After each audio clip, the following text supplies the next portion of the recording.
Uric acid ఎక్కువగా ఉంటే gouty arthritis అనే సమస్య వస్తుంది.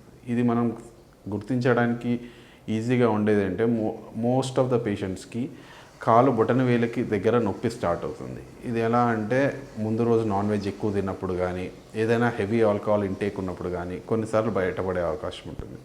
యూరిక్ యాసిడ్ మెటబాలిజం ఎలా ఉంటుంది అంటే మన బాడీలో ప్రొడక్షన్ ఎక్కువగా ఉండడం కానీ, లేదంటే ప్రొడ్యూస్ అయిన దాన్ని బయటికి పంపించే విధానం సరిగ్గా లేకపోవడం కానీ, ఈ రెండింటి వల్ల బాడీలో యూరిక్ యాసిడ్ అనేది పెరుగుతుంది.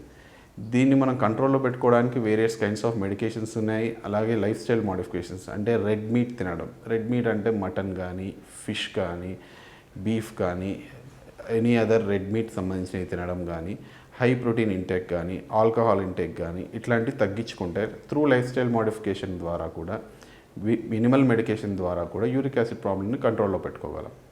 యూరిక్ యాసిడ్ మనకు పెరిగినప్పుడు మల్టిపుల్ జాయింట్స్లో పెయిన్స్ అనిపిస్తుంది.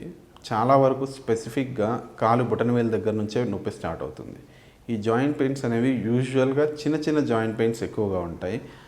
అలాగని పెద్ద జాయింట్ పెయిన్స్ ఉండవు అని కాదు, ఉంటాయి. కానీ స్టార్టింగ్ సిమ్టమ్ మాత్రం small joint pains. Early morning లేచినప్పుడు కాసేపు జాయింట్స్ అన్నీ, చేతులు కాళ్ళు అన్నీ స్టిఫ్గా అనిపించడం, కొంచెం స్వెల్లింగ్ వచ్చినట్టు ఉండడం, ఇలాంటివన్నీ యూరిక్ యాసిడ్ ఎదుగుదల లక్షణాలు.